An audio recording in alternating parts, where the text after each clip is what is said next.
Hello friends, मी दर्शन. सकाळी उठलो, fresh झालो आणि गेलो मग गौराच्या इथं दर्शनाला. मग काय झाली आरती, जागरण झालं होतं म्हणून डायरेक्ट 2 वाजता उठलो.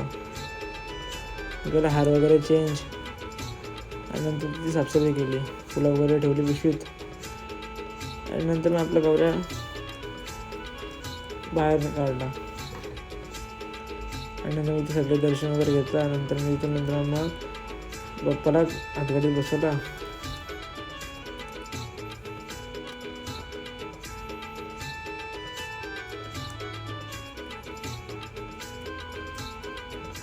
ही जुनी प्रथा बाई चालू झाली आता आमच्या गावात. सर्व होती जेव्हा विसर्जन निघाले सर्व होती, सगळी लेडीज मंडळी मागं होती आणि सगळी जेंट्स वगैरे पुढे होते. मस्त वाटत होतं. नाहीतर मग इथं नुसतं विसर्जन ह्याच्यावरच, डीजेच, बँजोच लाव, हेच लाव, तेच लाव, डोळी येणार राहणार. हे मस्त विसर्जन होता, शांत वाटलं एकदम. मग गणपती पोचला, गणपती घाटावर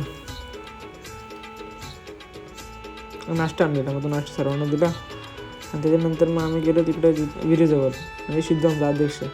तिथून आलो ना बाई, आता आरती चालू आहे ना बाई, आता काय झालं वेगळंच. हे फटाका यांनीच फटाका आणले, पण यांनीच वाजवले नाही. नंतर मग आरती झाली, शेवटची आरती वापस. आता डायरेक्ट पुढच्या वर्षी गौरव गणपती. मग सगळे लास्ट टाइम घेतलं बाप्पाला. बाप्पा नाही विसर्जन आता.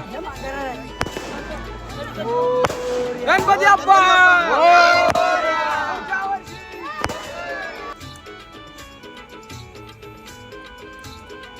मस्त विसर्जन झाला बाप्पाचा. आणि कम्प्लीट जेव्हा विसर्जन नेला, आता पाऊस नाही बघा, कम्प्लीट जेव्हा ती मूर्ती पाण्यात जाते तेव्हा पाऊस येतो कम्प्लीट. हे बघा. आणि विसर्जन मस्त झाला, एकच नंबर, भारी वाटला. 2.5 दिवस कसे गेले समजलं पण नाही.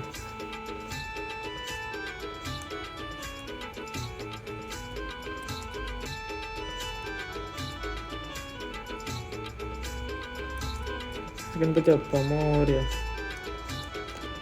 विसर्जन झाला आणि प्रसाद वाटप केला. प्रसाद काय भेटलंच ना मला. तिथून आलो मंदिरात, थोडा बसलो, नाचताना हे अध्यक्ष बसले असंच. चला बाय.